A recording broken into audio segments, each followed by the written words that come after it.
주와 함께 달려가리이다. 유진 피터슨 1장 말들과 어떻게 경주하겠느냐. 예레미야야, 내가 사람들과의 경주에서도 이렇게 피곤해하면 앞으로 말들과는 어떻게 경주하겠느냐. 병원한 시절에도 정신을 가누지 못하면 앞으로 고난이 홍수 때의 요단 강처럼 물밀듯 닥쳐올 때는 어떻게 하려느냐. 예레미야 12장 5절.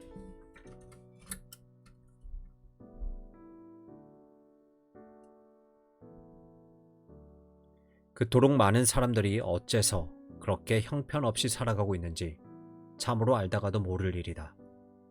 악하게 산다기보다는 험하게 살아가는 모습 말이다. 비참하게 산다기보다는 미련하게 사는 모습, 우리 사회에서 두각을 나타내는 이들을 보면 흠모할 만한 면이 거의 없고 본받을 점은 더더욱 없다. 주변에 유명 인사들은 있으나 성의는 전무한 형편이다. 유명 연예인들이 불면증 환자처럼 지루함이란 질병에 걸린 전 국민을 즐겁게 해주려고 애쓴다. 악명 높은 범죄자들이 겁먹은 수능주의자들의 공격성을 실행에 옮기고 있다. 성격 나쁜 유별난 운동선수들이 게으르고 냉담한 구경꾼을 대신해서 경기를 치른다. 아무런 목표도 없고 실증난 이들이 하잘것없는 소일거리와 쓰레기 같은 것에서 즐거움을 찾고 있다. 선한 일을 위한 모험이나 의로운 것을 추구하는 행위, 그 어느 것도 주요 뉴스거리로 취급되지 않는다. 톰 허워드는 현대인은 서글픈 존재라고 말한다. 애석하게도 자유를 선언함으로써 주인 노릇을 하는 자유로운 인간이 창출된 것이 아니라 시인과 극작가가 묘사한 대로 지루해하고 초조해하며 코를 훌쩍거리며 쓰라린 가슴을 품은 미추광이 같은 부류만 양산되었음을 알게 되었다. 이런 상태는 이상한 현상을 연출했다.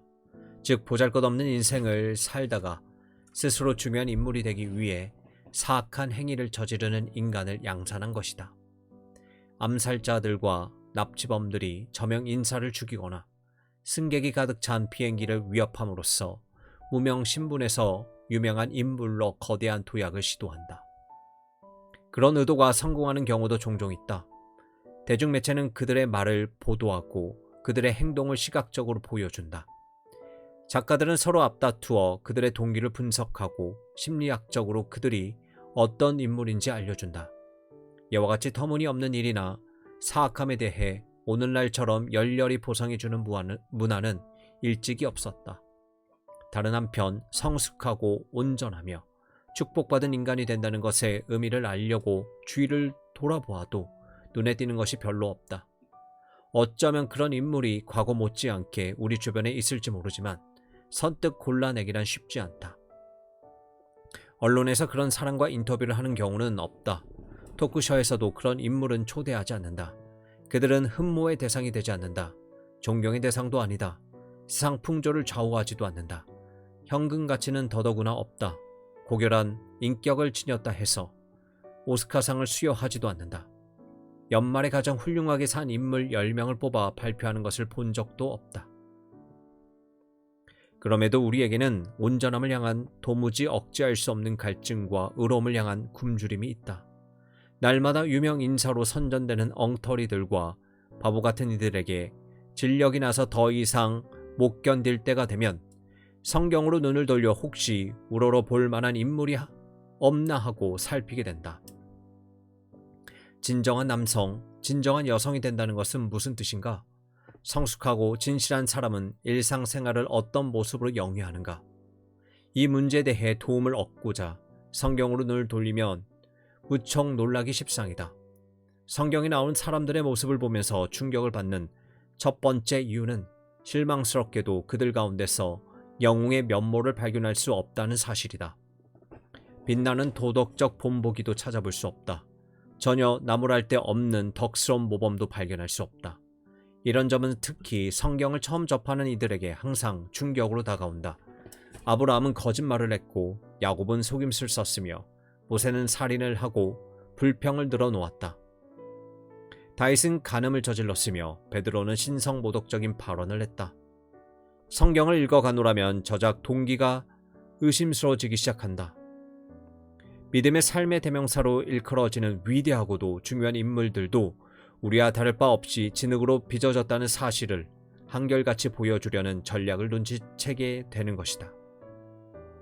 성경이 하나님에 관해 이야기할 때는 아낌없이 풍부한 묘사를 하고 있지만 사람들에 관한 정보를 제공하는 면에서는 인색하다는 점을 발견하게 된다. 성경은 영웅을 숭배하고픈 우리의 욕구를 채워주기를 거부한다. 팬클럽에 가입하고픈 사춘기적 욕망에 영합하기를 거부한다. 내가 생각하기에 그 이유는 분명하다. 팬클럽은 간접적인 삶을 살도록 부추긴다. 사진가 유명한 언행록, 사인과 명서 방문을 통해 우리는 자신의 삶보다 더 멋지고 매력적인 인생을 산 인물과 관계를 맺게 된다. 무언가 이색적인 인물에 편승하여 자신의 평범한 모습으로부터 벗어나려고 하는 것이다. 그렇게 하는 이유는 자신이 별 볼 일 없는 보통 사람에 불과하다고 확신하기 때문이다. 우리가 살고 있는 도시, 자라난 동네, 어쩔 수 없이 사귀게 된 친구들, 가정과 배우자 등 모든 것이 지극히 평범해 보인다. 그와 같은 배경과 인간관계에는 도무지 특별한 것을 끌어낼 수 없으므로 누군가의 징표로 스스로를 둘러싼다. 우리는 자신보다 더 모험적으로 산 사람의 영상으로 공상 세계를 가득 채운다. 그리고 우리 주변에는 이와 같은 대리 인생의 불을 지피도록 연료를 제공해주는 모험심 가득한 인물들이 존재한다. 이런 전반적인 상황을 들여다보면 참으로 서글프고 가련한 면이 엿보인다. 그럼에도 이런 현상이 만연해 있는 게 현실이다. 하지만 성경은 그런 식의 게임을 하지 않는다. 믿음의 삶은 아주 다른 면모를 갖고 있다. 각 사람 특유의 독창적인 모험이 지닌 모든 요소를 발견하게 된다. 우리는 타인의 발걸음을 그대로 따라가서는 안 되며 그리스도와 더불어 누구와도 비교할 수 없는 사귐을 갖도록 부름받는 자들이다. 성경이 분명히 하고 있는 것은 어떤 믿음의 이야기라도 예외 없이 완전히 독창적인 이야기로 존재하는 사실이다. 하나님의 창의성은 끝이 없기 때문이다. 그분이 피곤에 지쳐 더 이상 창조성을 발휘할 수 없게 된 나머지 대량 복제품에 의존하게 되는 경우란 있을 수 없다. 그분은 깨끗한 화판과 같은 각각의 인생에 과거에 한 번도 사용한 적이 없는 성과 색채, 어두움과 밝음, 짜임새와 균형을 사용하신다. 우리는 어떤 인생이 빚어질 수 있는지 그 가능성을 내다본다. 누구든 모든 사람은 활기 넘치는 삶, 죄로 물든 사회에서 제공하는 판에 박힌 모습과는 판이한 인생을 살 수 있다. 그런 인생은 자발성과 목적을 융합시키고 생기 없는 풍경에 청록의 풍성한 의미를 풀어 넣는다. 아울러 그런 인생이 어떻게 빚어질 수 있는지도 알게 된다. 즉 믿음의 삶에 뛰어들어 각 인생 가운데 하나님이 주도하시는 일에 참여하고 각 사건마다 하나님이 무슨 일을 하고 계시는지 탐구하게 되는 것이다. 우리가 성경 곳곳에서 만나게 되는 인물들은 하나님을 향해 강렬하게 살아가는 모습, 그들의 삶 구석구석이 철두철미하게 그들을 향한 하나님의 말씀 안에 그들 가운데 일하시는 하나님의 행동 속에 포함되어 있는 모습이 너무나 뚜렷한 자들이다.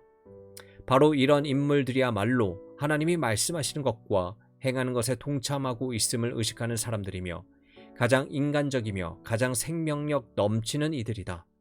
이런 사람들은 우리 가운데 누구도 어느 한날, 어느 한시라도 이처럼 가련하게 죽어가는 모습으로 살아야 할 필요가 없음을 보여주는 증거다. 성경이 지닌 이 같은 양면적 특징, 탁월성을 향해 열정을 품도록 촉구하는 역량과 더불어 이른바 인간의 성질 자체에 무관심한 태도, 특히 예레미야서를 대할 때 강력한 충격으로 다가온다. 클랜스 브룩스는 이렇게 썼다. 우리는 점점 더 비인간화되어 가는 세상에서 자신을 하나의 인간으로 인식하기 위하여, 즉 한갓 사물처럼 표류하는 존재가 아니라 책임 있는 도덕적 존재로 행동하기 위해서 인간의 형상을 찾고 있다. 내게는 예레미야가 바로 그런 인간의 형상, 곧 탁월성이 구현된 인생이다.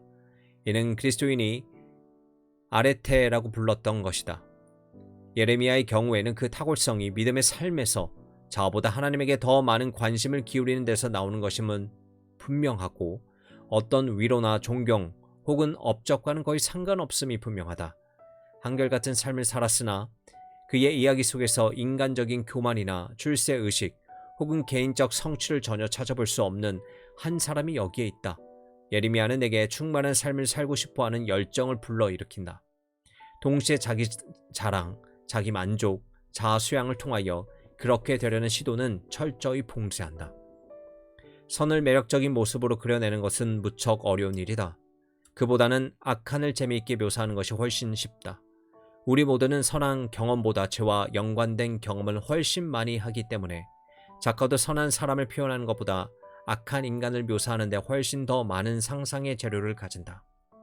소설과 시와 희극을 보면 가장 기억에 남는 인물은 악한이나 피해자 둘 중 하나다. 선한 인물, 덕선 사람은 다소 단조로운 모습으로 등장하기 마련이다. 그런데 예레미야는 아주 예외적이다. 내가 성인이 된 이래 오랫동안 그는 매력적인 인물로 다가왔다.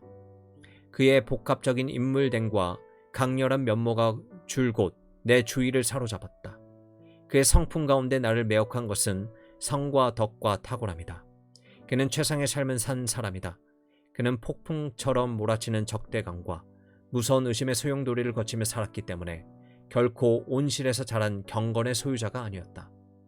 예레미야에게는 점잖은 채 하는 모양이나 현실에 안주하는 자세 혹은 바보같이 순진한 모습을 조금도 찾아볼 수 없다.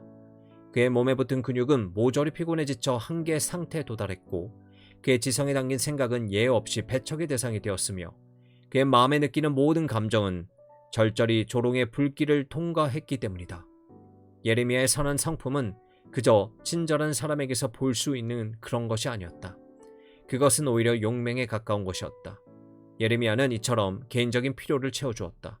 그러나 그는 목회적으로도 중요한 인물인데 사실 개인적 관심사와 목회적 관심사는 서로 통하게 마련이다. 목사로서 나는 다른 이들이 최상의 삶을 살도록 격려하고 그렇게 살 수 있도록 안내하는 역할을 한다. 그런데 무심코 나의 자만심과 교만을 자극하는 일 없이 어떻게 그런 역할을 할 수 있을까? 탁월성을 갈구하는 욕망을 자극하되 어떻게 하면 걸림돌이 되는 자를 팔꿈치로 밀쳐내려는 이기적 속성을 부추기지 않으면서 그렇게 할 수 있을까? 오늘날 수많은 목소리들이 저마다 더 나은 삶을 사는 길을 제시한다고 야단이다. 물론 나는 그런 격려의 목소리를 환영한다. 하지만 그런 격려에 수반되는 권고가 계속 우리 사회에 악영향을 주고 있기에 나는 이런 현상에 대해 강력히 반대한다. 그 권고란 우리가 자신의 욕망을 만족시킴으로써 완전한 인간성에 도달할 수 있다는 것이다. 그것은 수백만의 불행에 빠진 사람들에게 제시되어 온 처방책이었다. 이런 문제와 관련된 성경의 권고는 아주 분명하다.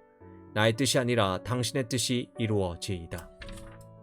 그런데 어떻게 하면 사람들로 하여금 자신을 부인하게끔 인도하되 그것을 마치 형편없는 존재가 되라는 말로 오해하지 않도록 할 수 있을까? 사람들이 탁월성 면에서 자라가고 이타적으로 살아가도록 격려하되 자기를 잃어버린 동시에 자기를 발견하도록 하는 것은 어려운 목회 기술이다. 이것은 역설적이긴 하지만 불가능한 것이 아니다. 예레미야 말로 그것을 이룩한 사람들 가운데 가장 뛰어난 본보기다. 즉 자기 개발이 완전히 이루어진 동시에 완전히 이타적인 인물이다. 대화와 강의, 수연회와 설교 등 여러 면에서 예레미야는 지난 25년 동안 내게 훌륭한 모범이며 멘토였다. 우리는 우리를 개미집 수준으로 격화시켜 그저 아무 생각 없이 끌려 모으고 소비하는 일에 허둥거리도록 만드는 사회에 살고 있다. 따라서 이에 반격하는 행동을 취하는 것이 필수다. 예레미야가 바로 그런 반작용의 대명사다. 성숙하고 강인한 잘 개발된 인물이자 믿음으로 산 사람이다. 여기서 나는 예레미야에서 정기에 해당되는 부분을 골라내 오늘날 일상생활의 맥락에 비추어 개인적으로 그리고 목회적으로 묵상하고자 한다. 예레미야의 생애는 다른 어떤 예언자보다 더 많이 알려져 있으며 그의 가르침보다 훨씬 더 중요한 것은 그의 삶이다. 그러므로 내가 생각하기에 사람들이 예수님을 설명하려고 할 때 전면에 내세우는 인물 중 하나가 예레미야라는 사실은 주목할 만하다.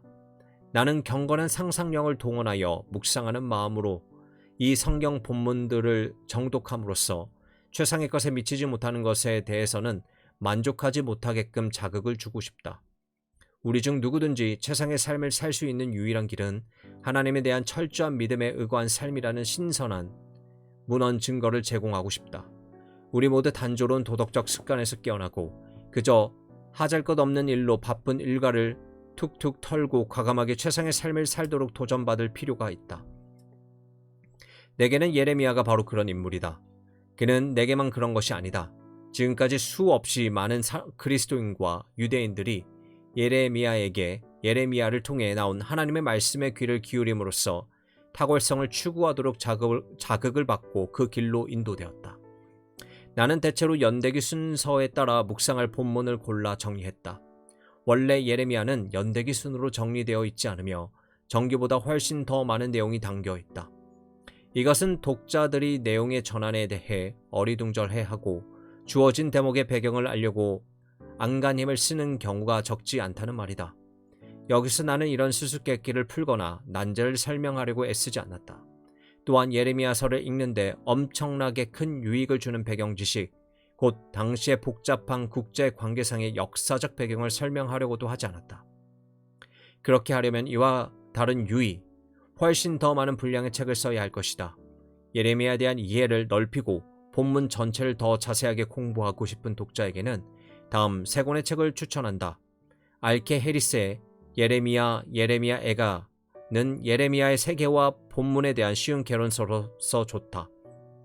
존 톰슨의 예레미야서는 상세한 설명을 담은 그 단계의 책이며 존 브라이트의 예레미야는 예레미야와 그의 예언에 대한 가장 완벽한 연구서다. 체코의 철학자로 1978년에 순교한 비테슬라브 가르다브스키는 예레미야를 인간의 형상으로 삼아 물질적인 삶에 대해서는 모든 상세한 부분까지 조심스레 계획을 세웠지만 인생에서는 신비와 기적을 말살해버리고 모든 자유를 앗아가버린 사회에 대항해서 운동을 전개했다. 그는 자신의 저서 하나님은 아직 죽지 않았다에서 말하기를 생명을 위협하는 끔찍한 대적은 죽음이나 고통도 아니며 우리가 사회제도와 개인적 책량을 동원해 스스로를 보호하려고 그토록 안간힘을 쓰는 어떤 유의 재난도 아니라고 했다. 그 끔찍한 위협은 죽음이 자연스럽게 하나의 필연으로 다가오기 전에, 즉 진정으로 죽음을 맞이하기도 전에 죽을지 모른다는 것이다. 진짜 공포는 바로 그와 같은 때 이른 죽음에 있는데 이는 그 죽음 이후에도 상당한 세월 동안 생명이 계속되는 그런 죽음이다. 예레미야의 생애를 보면 아주 기억할 만한 대목이 있다. 예레미야가 대적에 의해 점차 파괴되고 자기 연민에 빠져서 바로 그와 같은 때 이른 죽음에 스스로 굴복하려고 했던 때다. 그가 하나님으로부터 받은 특유의 소명을 버리고 그저 예루살렘의 한 주민으로 주저앉기 직전이었다. 바로 그 중요한 순간에 그는 다음과 같은 책망을 듣게 된다. 예레미야야, 내가 사람들과의 경주에서도 이렇게 피곤해하면 앞으로 말들과는 어떻게 경주하겠느냐? 평온한 시절에도 정신을 가누지 못하면 앞으로 고난이 홍세 때 요단강처럼 물밀듯 닥쳐올 때는 어떻게 하려느냐? 예레미야 12장 5절. 생화학자 에르빈 샤가프는 이것을 한층 현대화시켜 질문했다. 당신이 성취하려는 것은 무엇인가? 더 많은 부? 더 값싼 음식? 더 행복한 삶? 더 오래 사는 것? 당신이 뒤쫓고 있는 이웃을 앞서는 것? 아니면 더 큰 지혜나 더 깊은 경건을 추구하는 것인가? 예레미야야, 그래, 인생은 고해와 같단다. 그래서 방해하는 첫 파도가 몰아칠 때에 아예 기권하려는 것이니 인생에는 하루 3끼의 식사와 밤에 잠자리를 구하는 것 이상의 것이 있음을 알게 되자 뒤로 물러갈 작정이냐?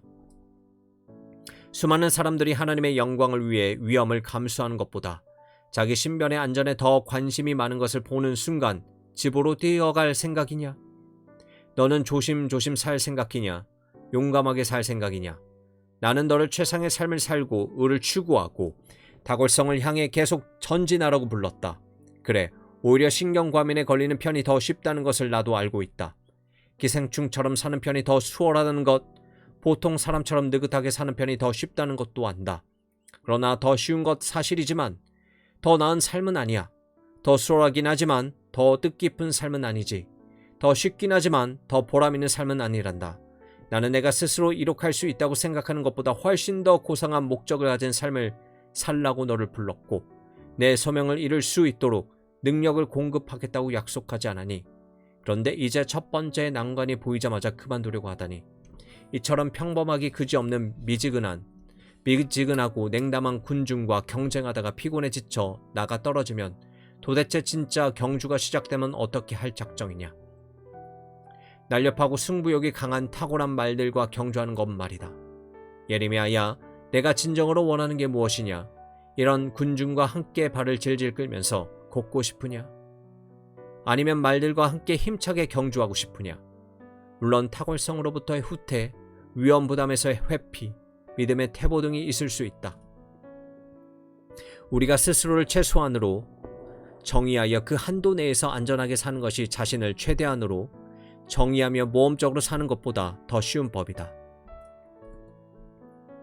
내가 생각하기에 하나님의 질문에 예레미야가 자진해서 혹은 재빨리 대답했을 가능성은 희박하다. 이 세상의 냉소주의는 새로운 삶을 향한 희열에 찬 이상의 흙탕물을 튀겨 얼룩을 만들어 놓았다.